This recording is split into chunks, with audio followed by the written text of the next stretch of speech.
States of emergency are in place for North and South Carolina, as well as Virginia, as Hurricane Florence charges toward the coast. Mandatory evacuations are in place, and most people in those areas are getting out.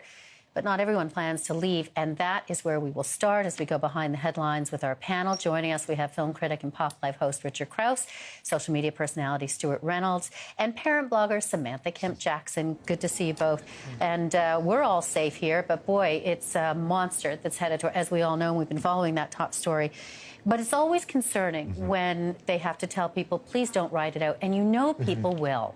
Listen, I can only imagine what it would be like to have to uproot your life completely. You know, take what you can get in your car and get out of there.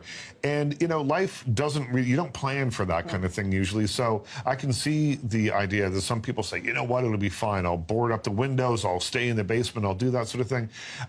You are risking your life at that point. But you're also, beyond that, risking the lives of the people who would inevitably have to come rescue you. And they're saying that they may not. Like they're saying you may be out of luck. Yeah, right? they may be. I mean, I think that there has to come a point at which you don't want to leave anyone just stranded, but you are, you know, considering that this is the biggest storm that in decades, that you will be putting other people's lives at risk, and maybe, you know, help won't come this time. And Stewart, though, a lot of people saying, listen, I've done it before, I've ridden them out before, and we're better for it. I mean, I understand it's a hard decision, but when they start opening highways in one direction to get everybody out, you know what's really nice? Anything west of Atlanta seems great this weekend. Maybe try that. Yes. Sam, I mean, it's hard to put yourself in the shoes because unless I guess you're in that situation, but, you know, you can see why some people are reticent, at least. Yes, I understand their reticence because it must be really difficult, Bev, to say that you're going to leave your house and you don't know if you come back, if it's going to be there. But at the end of the day, we have the science and the technology that shows that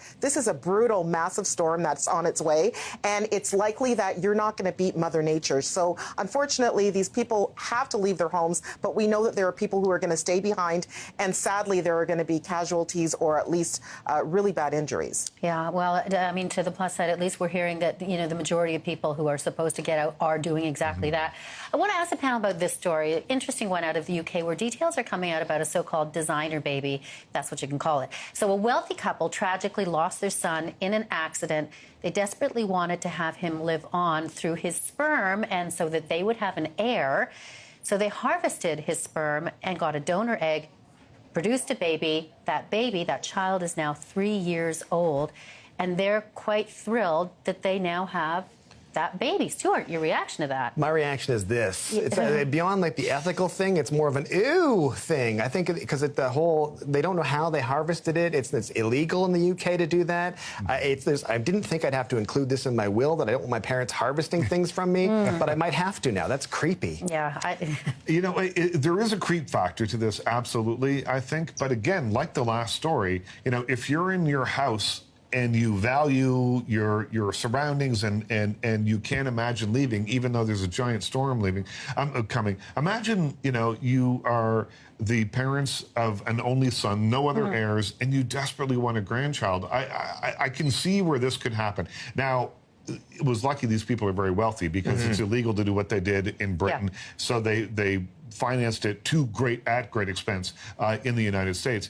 But it feels like something out of a movie to me. It feels like this, you know, that this child's going to grow up and, you know, either be like, you know, one of the Watchmen or something like a superhero or something. It seems odd to me, this story, and I don't really love it, but I kind of in some way I kind of get why they would do it. Yeah, and Sam, I guess one of the things that also surprised me about this was that this has been done on a number of other occasions, and one of the doctors involved was saying that where somebody has passed away and they've harvested so that they can reproduce. Yeah, I'm not really surprised by it, Bev. And first of all, I have to say I do have some serious ethical issues with this. We really don't know what the last thoughts were of the person who the sperm was harvested from. I think there's a number of questions that need to be answered. But I understand from a parent's point of view, you lose your child, it must be devastating. If it's your only child, it's horrible. You want to have a grandchild, but I don't know that this is the way to go. And I think that, you know, it's a very slippery slope that we're going down when we start doing this. this type of thing. I think they also had said that they chose a surrogate donor that was the type of woman they thought their son would want to be with, and you don't know that. Maybe the son had decided that he didn't want to have kids and didn't want to tell his parents. You know what I mean? And they were quick thinking because, you know, I guess it had to happen within a couple of days. They made that decision. Yes. Sam, I'm going to stay with you on this one because here's a story about discipline in schools. We, of course, did away with corporal punishment and all that a long time ago, but not in Georgia, where they brought back the paddle and are getting consent forms from parents to use it. I'll get your thoughts on that, Sam, parent blogger. Well, you know, I don't know if we're reverting to the Stone Age or the Bronze Age. I don't know what's going on, but I think that this is completely absurd to me that we're going back in time to a time where we're agreeing that we're going to paddle, we're going to give corporate punishment to our children in school. I would never give any person, whether it's a teacher, an educator, or otherwise, the ability to spank or to hit my child with an item or not. I don't do it. I don't want someone else to do it. And I think that we really need to ask ourselves what our society has become, that we're going back to a time where we think this is okay. Yeah, well, I remember back in the day, my father once saying, oh, we all had to strap and we sat up straight and we did our work. Oh, my gosh. Yeah, no, it's nonsense. I think it's totally bonkers. Like, why stop there? If they act up in class, get them to smoke a whole pack of cigarettes as well. that'll teach them. But they say only 3 licks. Can you, like, only 3 licks? No, it was used in my school, in my grade 8 and beneath, there was the strap. Is that and what happened to you? And it would, yeah, I know that's what happened. Yeah. I never got the strap, but it was administered by a man named Mr. Parker, who was an imposing character. He was 6 feet something, and he was a portly man. He was a big man, and he, as far as I knew, never left the classroom except to give the strap. So you would hear him walking down the hall, and on strap day, when someone was getting the strap, all the doors were left open in the hallways, and you would hear the sound of it. That's and it was a deterrent to everybody. But, you know, I don't think it works. That's the thing. I think it's cruel. I think it's, I know a lot of people will probably write and say, well, the snowflakes today, I don't have respect, and you beat the respect into them.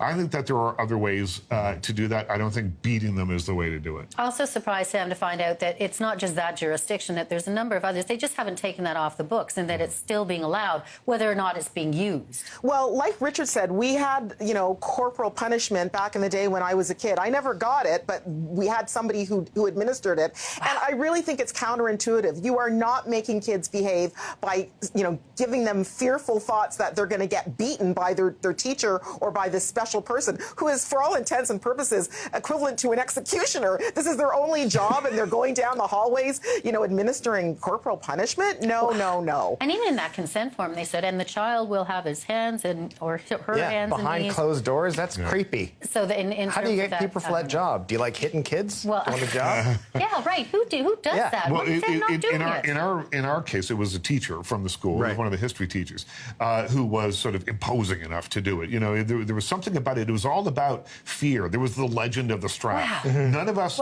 other than those who had gotten the strap, had ever actually seen the strap, right? And, you know, those of us who hadn't got it thought, well, it was a leather strap. We'd heard that with studs in it. We heard there were studs in it. We heard, you know, and that was kind of that was supposed to be as much of a deterrent as the actual, you know, beating itself. I think I'm with you, Sam. Stone Age stuff. Anyway, we will leave it there. I want to thank each and every one of you, Stuart, Richard, Sam, for joining us once again. Thanks so much. Have a good day. You can join the conversation and connect with us on social media. Find CTV News on Twitter and Facebook and Snapchat. And you can also connect with me on both Twitter @BD Thompson and Instagram @Bev Thompson. I'll be back at the top of the hour with your top stories.